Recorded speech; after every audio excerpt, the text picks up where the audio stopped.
Eh, saya pikir memang sudah waktunya setelah 23 tahun 3 in 1 berlangsung, eh, saya beranggapan harus dilakukan satu langkah, entah itu untuk mencabutnya atau memperbaikinya dengan solusi lain. Jadi saya kira sudah baik langkah yang diambil.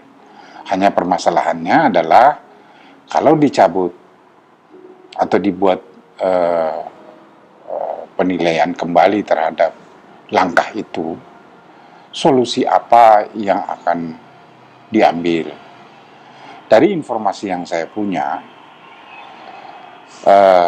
solusi yang akan dikerjakan itu berupa pemanfaatan atau penggunaan electronic road pricing atau ERP, ya. Dan sebagai langkah antara sebelum ERP dilaksanakan, misalnya akan dilakukan ganjil genap. Saya merasa hal ini masih sangat kurang tepat. Boleh saya bilang sekali lagi, sangat kurang tepat. Jadi pertama ya, masalah ganjil genap. Yang pasti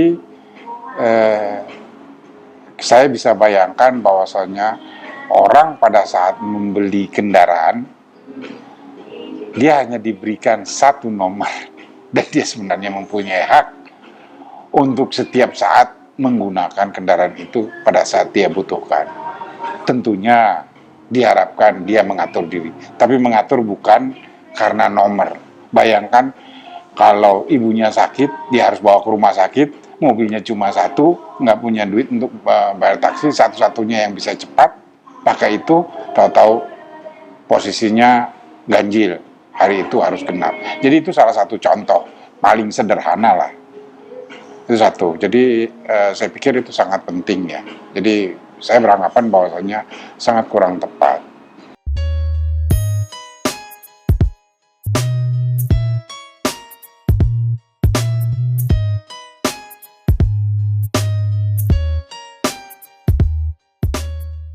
Terkait dengan electronic road pricing, saya menganggap hal itu juga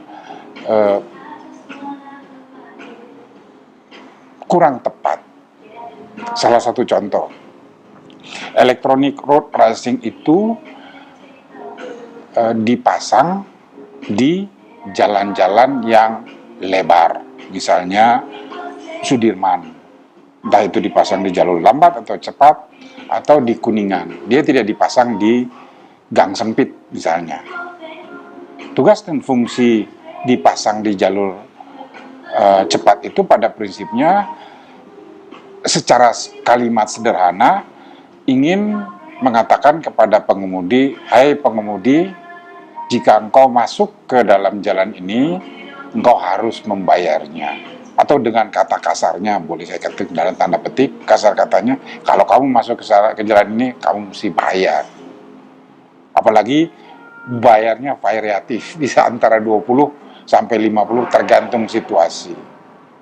Jadi itu satu hal. Kalau saya geser hal tersebut, terus saya katakan, saya berbicara dari sisi lain misalnya, untuk apa jalan itu dibuat lebar? Jalan dibuat lebar agar semua orang masuk ke situ.